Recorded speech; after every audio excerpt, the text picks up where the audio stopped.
Hello and good morning, everyone. Welcome to another episode of Open Book Broadcast with your host, Allie from The Right Place, Right Time. I am so excited to be here to talk again about books and publishing and writing and everything in between and to be an open book about it. And today, joining me is the fabulous Bridgett McGowen-Hawkins. And we are going to be talking about indie publishing with Bridgett's Press. So before I bring Bridgett into the conversation, I want to formally introduce her. So I'm going to read this fabulous bio that Bridgett has provided me. Have you ever experienced an energy that made you move to the edge of your seat or made you stand to your feet? What about an excitement that stayed with you and had you talking about it long after an event ended? That's the best way to describe Bridgett McGowen, an award-winning international professional speaker, an award-winning author, and an award-winning publisher who is known to be both comical and memorable. She will not only energize you, but she will inspire you to not let anyone or anything get in the way of you being the most unforgettable person in the room. And today, Bridgett is here to discuss all things indie publishing as the founder and CEO of BMcTalks Press. Welcome, Bridgett. Thanks a ton, Allie. Thank you so much for the opportunity and for the awesome introduction. Let's get down to books. Woo! All right. So why don't you just start telling us a little bit about you, not the business stuff, the personal stuff, and then we'll jump into everything you do with publishing. Yeah, absolutely. Absolutely. So the crazy thing is, Allie, I've always loved books, and I would be willing to go out on a limb and say that you probably have always loved books or words or writing yourself, given the industry that you're in. But it's really strange that I never got into publishing. Well, I never thought about getting into publishing. So as a kid, had all the books lined up, had my own little personal library, went off to college, got a couple of degrees and so on and so forth, did some teaching at a couple of universities, just trying to find myself, right? And I'm an original native. What does that mean? I'm a native of Texas. And now my husband, son, and I live in the Phoenix, Arizona area. And I just continue to love books. I fell into publishing. I shouldn't say fell into it. I'll tell you the story later.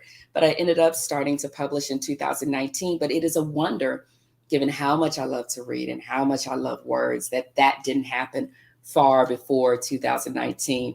But just love putting great ideas out there into the world and love reading great ideas. All right. So you've already teased the audience with how you got into publishing. So I love the story. I already know it. Yes, I have the privilege, everyone, of knowing this backstory on Bridgett. So Bridgett, tell us a story about how you needed the book and you needed to get it written and then everything after that. Right. Right. I've been a professional speaker since 2001. And I submitted a proposal to speak at a conference, which is, nothing new for professional speakers around the world. And so as I'm looking at the form, I get accepted to present at the conference, but then there's a section that asks me if I have a book to sell in the bookstore. And I'm thinking, no, I don't have a book. And why don't I have a book? I've attended conferences many times before, as have other people. And you go to a session, you love the speaker, you love the message. And then if there's a bookstore, you run and buy that person's book, or you get on Amazon and buy the book. And I don't know why I didn't think that people would feel the same way about my sessions and wanting to buy a book from me. So I said, well, here's what we're about to do. I had been blogging for about 3 years on the topic on which I was presenting, which was presentation skills. And so, Allie, I grabbed the best of the best from that blog, pulled it together, got me 222 pages, 4 chapters of real talk. That's the title of the book. And I had it ready for the conference. I did it in a short amount of time. Again, I've been blogging for 3 years. So I did it in less than a month. I pulled this book together and published it on April 9th of 2019. And then I get it to the conference, Allie. Here's where things get crazy. I get it to the conference, and it was not easy, not because of the conference or anybody else, but just me being new to the world of publishing. Bear in mind, everybody, I was not yet a bona fide publisher at that point. This was the spring of 2019. BMcTalks Press did not open its doors until December 2019. So I'm trying to figure this ISBN, Library of Congress control number, copyright certificate. I'm trying to figure all this out while still trying to be this full-time speaker, full-time mom, full-time wife.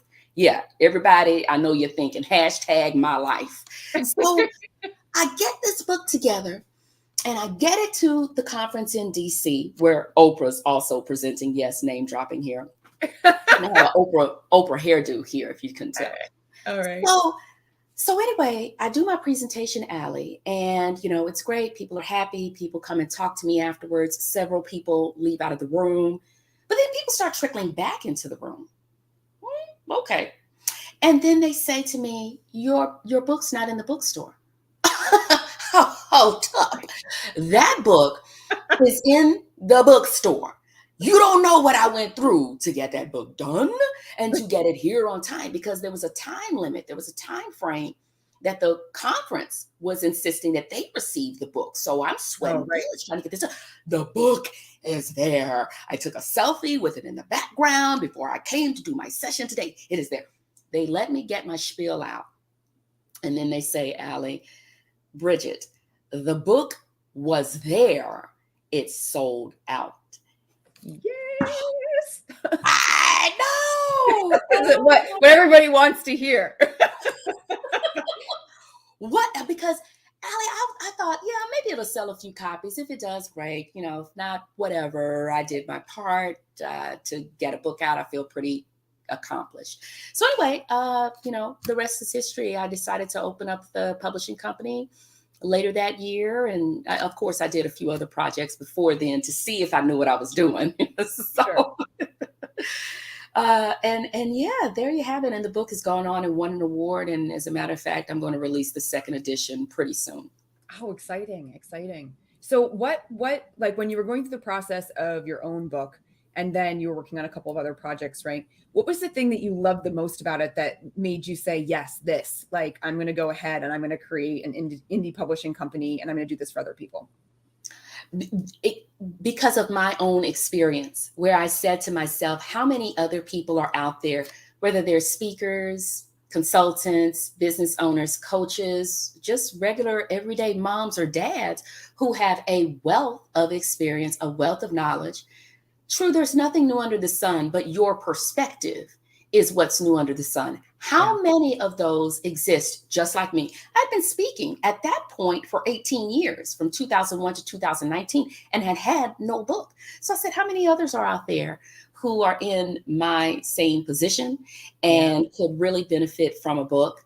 And I could go on and on telling you the opportunities that having that book, especially being a speaker, having that book has brought me. And I want to bring those same opportunities, or at least support others in having those same opportunities at their doorsteps. Right. I think, I want to highlight something too for anybody that's catching this live or going to catch the replay later, which is that, Bridgett made it possible to use content she had already created to like funnel into her first book. And I think this is really important, right? Because oftentimes people think that they need to reinvent the wheel. They think that they need to write from scratch. They need to come up with something new and quote unquote original, right? And it's like the best place to start is the well of content that you've already created.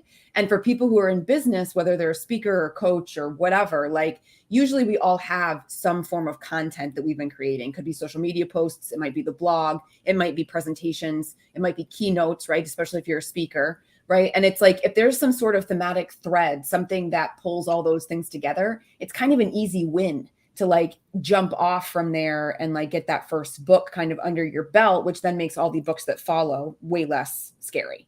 And I think the other thing that I like that you said that you kind of, implied was that nothing is really original except for your perspective. And I love that because that's something that I even say with my own clients is like, we're not looking for an original idea because all the ideas have been done. What we're looking for is an original way of telling, original way of seeing, right? A more unique way of presenting the same material that we've heard. I mean, when you even look just at fiction, you see the same tropes done over and over and over again, but we continue to read them because they're done a little bit differently every single time. So why don't we start with you defining for people, indie publishing. This is like a phrase that people hear. They hear about different types of publishing, and then they hear this indie publishing. So how would you describe it to people who are getting started? Right. So with independent publishing, that is going to be where you, the author, you have full control of everything essentially. That is independent publishing in Bridget's terms. So with independent publishing, it means you're not going the traditional publishing route, or you're going with some of the big publishing houses where they make all of the decisions for you. They tell you what the title of the book is going to be, what the cover is going to look like. They just take over every creative aspect of the book, and you have very little input in it. With independent publishing, this is where if you want a purple cover with orange letters, then that is what you're getting. Now, the difference, the big difference though, is going to be with independent publishing, you're going to pay a price. You're going to foot the cost of everything associated with getting that book to market. With traditional publishing, that's why they're able to be the boss, if you will, and make all the rules and, make all of the directions with your book, or take all the directions with your book, because they're footing the cost. They are assuming the risk of this book being successful. On the other hand, when you're doing independent publishing, then you are assuming all the risk of making sure that your book is going to be a success. So independent publishing is where you're just able to get it done the way you want to get it done, and get it done in a faster time frame than you would if you went the traditional publishing route. Sure. Okay, so here's another thing that trips people up. People, will say, well, what's the difference between self-publishing and indie publishing? Do you want to speak to that? Absolutely. So they're the same, with one small detail, and it's kind of a big detail. Self-publishing is the same as indie publishing, in that you are taking control of everything. Everything goes the way you want it to go. But with independent publishing, you are paying a publishing company to take care of the work for you. You are turning everything over to that independent publishing company. You still are the boss, but you're paying for it to get done. And you're not having to worry about, like I was talking about earlier, trying to figure out an ISBN and figuring out, do you take the free one from KDP and so on and so forth. You don't have to figure any of that out, but you still are, I guess you could say, the main consultant on the project. So with self-publishing though, you're having to find the editors, you're having to, take care of figuring out how to get your ebook done. You're having to find the copy editor. You're having to find a book cover designer. You're having to find a typesetter. With self-publishing, you're doing all of the legwork. With indie publishing, the publisher is going to take care of all that legwork for you. Awesome. So it sounds like then, like, a way to think about this would be like decision maker versus decision maker and doer. Like in self-publishing, you are doing it all. You are deciding on everything. In independent avenues, when you're going and finding an indie press, you're basically getting to decide everything, but you don't have to do anything. Right. There you go.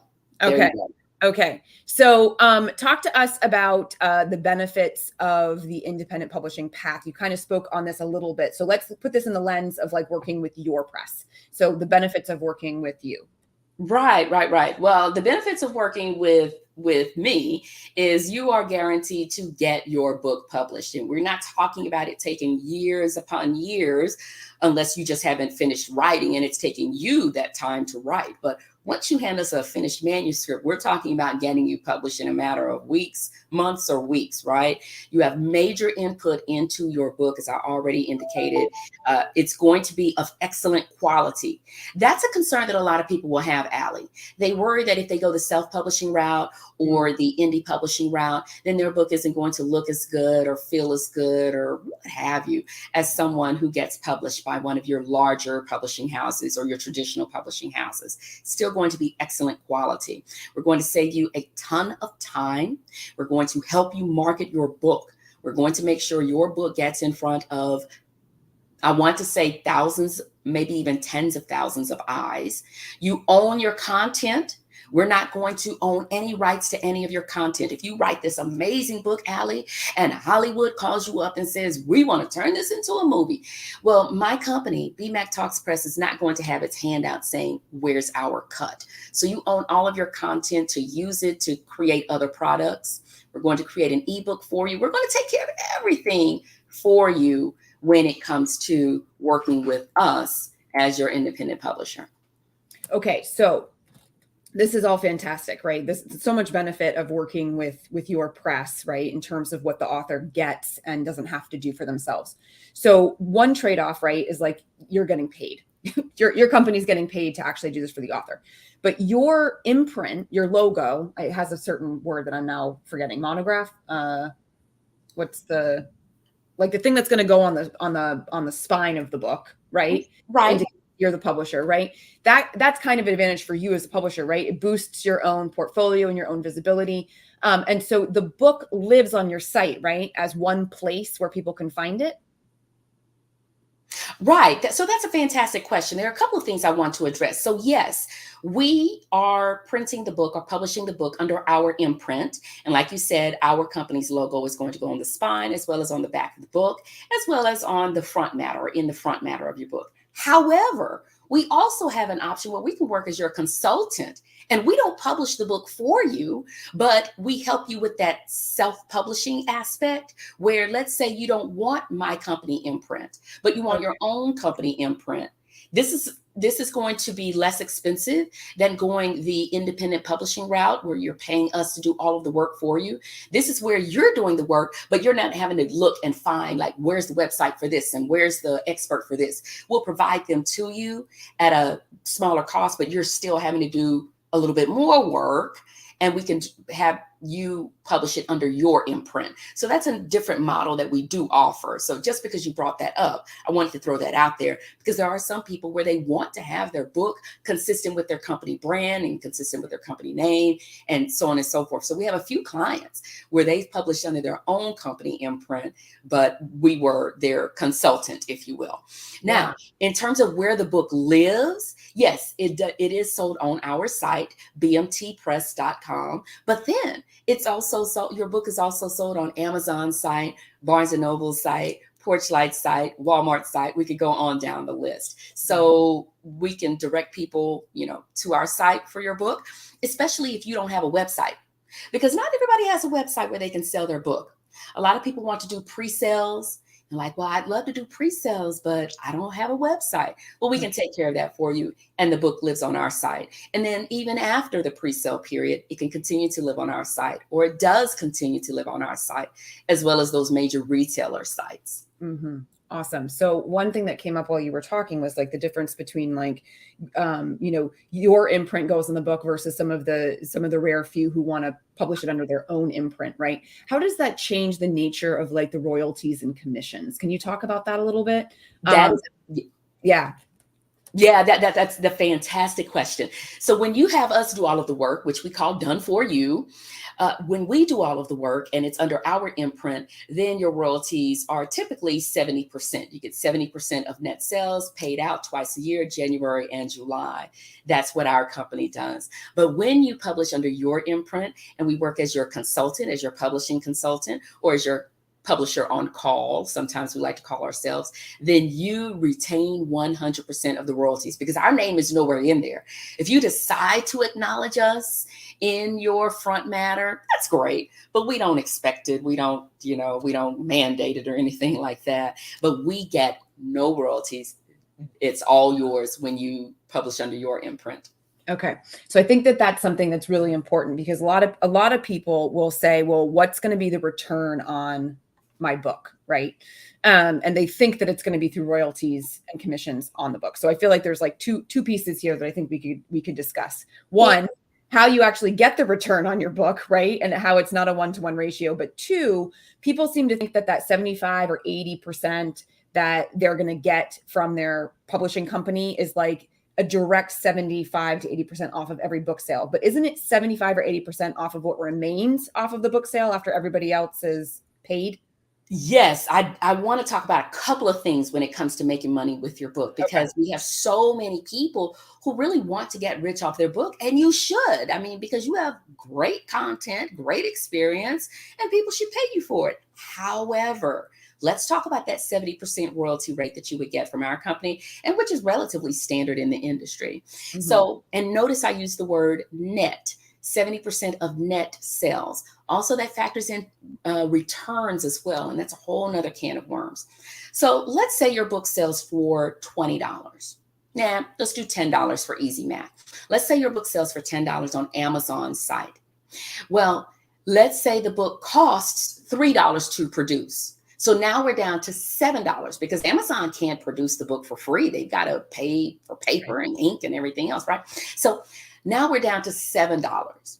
But then Amazon is going to take a 40% cut from that book, the sale of that book, because it's got to make money. Yeah, it's paid for the production of the book, but it has to stay in business as well. So it's going to take 40% of that $7. So it's going to take $2.80, right? So now we're down to $4.20 from that $10 book. You are going to get, if you publish with us, 70% of that $4.20 from that $10 book. Does that make sense? Mm-hmm. Yep. Yeah. Yeah. Now, when it comes to, so, forgive me for not having done that math. I mean, maybe $3 you're going to get from that $10 book, roughly speaking. Now, in terms of making money from your book, I really want everybody to think about this. I want you to see your book as a vehicle for other revenue streams, not see that book as a revenue stream. Oh, such a good highlight. Such a good highlight. All right. Say that one more time for everybody, because it's so important. I want you to see your book as a tool, as an avenue for getting you to other revenue streams, but not look at that book as a main revenue stream, because I just broke down some numbers for you hypothetically, but that's what it looks like. And I did not mention this. I need to throw this in there. Amazon takes a 40% cut. However, industry standard is 55%. So when your book is sold on Barnes & Noble's site or Walmart's site or Target's or wherever, they're taking 55%, anywhere from 50 to 55%. That conference I was telling you about, as a matter of fact, I recently spoke at it. Same jam, had my books there and everything. They sold them for me, but they took 50% of my book sales. And it's just industry standard. So they're going to reach out to me. They're going to send me an invoice, or they're going to request an invoice. And I'm going to tell them, okay, you sold, 50 copies of my book, 50 times 25 minus 50% of that. And that's what I'm going to invoice them for. It's just industry standard. So Amazon is only taking 40%, but others are going to take 50 to 55, which is industry standard. Don't look at that book as a way to pay your mortgage. You may be the next J.K. Rowling, and I ain't mad at you if you are. However, I want you to be realistic and use that book for masterminds. Use that book to get speaking engagements. Use that book to create courses. Use that book to create book communities, online book communities, and charge for those different revenue streams. Use that book as a tool to create other streams, but don't look at it as this huge moneymaker. Yeah. I like to tell clients, because this is like one thing that they always ask me in the beginning before they want to engage is like, well, if I'm going to invest in working with you as a coach or whatever, and then you're telling me I got to go find this person, I got to work with that person, right? And they're like doing the math in their head and it's ding, ding, ding, ding, ding, ding. They're like, well, how am I going to make back thousands of dollars that I'm spending in this book? Like, how can you guarantee me the return? And I'm like, well, I can't guarantee you the return, but what I can tell you is that if you know what you want to do with the book, then that is where the money is going to come from. And it's not from just selling the book. I always say it's not a 1-to-1 ratio. Like, what if the book got you onto a podcast and the podcast had a 20,000, person following, and from the 20,000 people, however many decided that they wanted to go check out your website, learn more about what you did, brought you in as the consultant, the speaker, the coach, the whatever, right? And then they hire you at your $20,000 price tag for whatever your package or program is or whatever, right? Well, now the book has paid itself back, not because of a book sale, but because the book got you on the podcast, that got you the people that brought them, it's like this, it's like an ecosystem, right? And again, to reiterate the way that you said it, it's a vehicle, but it's not the vehicle. Exactly. Everybody. And I want you to think about what Allie is, what both of us are saying. And I'm not just saying this. I mean, that is what has happened with my book. Not to gloat, but it's not about those book sales, but it's how that book has positioned me as an authority on that topic that I present in the book, where now people reach out to me for other services. And see, listen, people will take a chance on a $25, $30 book to see if you know what you're talking about, to see if you have real passion behind it. They'll take a chance and they'll risk 20, $30 and then possibly risk thousands of dollars after you demonstrate, you know, your stuff in that book. Right. The other thing too, I think is great is like your book becomes something that you could always gift if they didn't buy, right? So like, if I think that, you know, perfect example, if a client comes to me and says, well, I want to know that you're capable of helping me write something that's about X, Y, or Z. And one of those themes is in my own book, Dear Universe, I Get It Now. Then I can send them a copy of my book to basically prove my skill set, prove what I know how to do, prove how I know how to write about this particular topic, or that I can just write well. And now that might be the thing that convinces them that they should hire me for my services. And it's not really about the exchange of the book. It's about the proof that the book provides, right? Exactly. Yeah. Oh my gosh. Okay, Bridgett, we could talk forever. I know that we could, but let's wrap it up here. Where should people connect with you? Let's start there. Easy. connectwithb.com. connectwithb.com. All of my information is there, but the most important information that you are likely looking for is the publishing company, and that information is there as well. Social media links and all of that good stuff are there. Please reach out to me because I am constantly writing and blogging. You know, that's where I got started with the blogging, constantly putting content out there. So yes, let's connect. And I just want to hear about your ideas, even if, you know, you don't publish with us or not. I just like hearing interesting ideas. So yeah, let's make sure we connect on social media, connectwithb.com. Perfect. I put that in the comments for everyone, so it's there. So you're not trying to type furiously as you see the banner across the bottom of the screen here. And then Bridgett, tell us about the freebie that you have. Yes. We love this freebie on our site, and it is available if you visit BMTpress.com. B as in boy, M as in Mary, T as in Tom, press.com. It is a free guide on how to write a book that sells. Free guide. Yes, on how to write a book that sells. We just break it down for you. Visit BMTpress.com, click on that banner at the top, and the guide is yours. Awesome. Beautiful guide, beautiful freebie. Everybody should be snatching it up. I'm also putting that in the link, in the links. I'm putting that in the comments. The third thing that I'm putting in the comments is a link to go and visit the books that Bridgett has produced. Okay. So that's also in the comments for folks. Bridgett, anything else that you want to leave the audience with today before we wrap up this fantastic interview?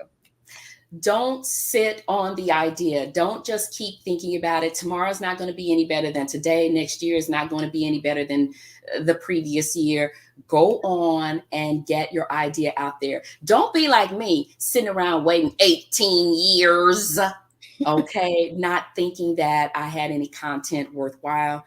Go on, write your book, get it done, get it published, whether you self-publish it, whether you go the indie route, whether you pitch it to a traditional publisher, get it done. There's so much content out there. Yours deserves to be out there as well. Get it done. Preach. You know, the other thing that makes me think of is like people think that there's like a perfect time to have babies. There will never be a perfect time to have babies, just as there will never be a perfect time to have a book, because life will always happen. Shit will always be going on. Like money will always be a thing. So like, write. Just do it. You're never going to find the perfect time. So prioritize it, do it, get it out there. And as Bridgett said, life is short and it's not guaranteed. So Bridgett, thank you so much for being with us today. I'm so thankful for your expertise and all of the fabulous energy that you brought to this conversation. All right, everybody, I'm going to be live again on Tuesday, August 9th with another guest. Between now and then, please feel free to visit therightplacerightTime.com. And I look forward to speaking with you all on the Open Book Broadcast again soon.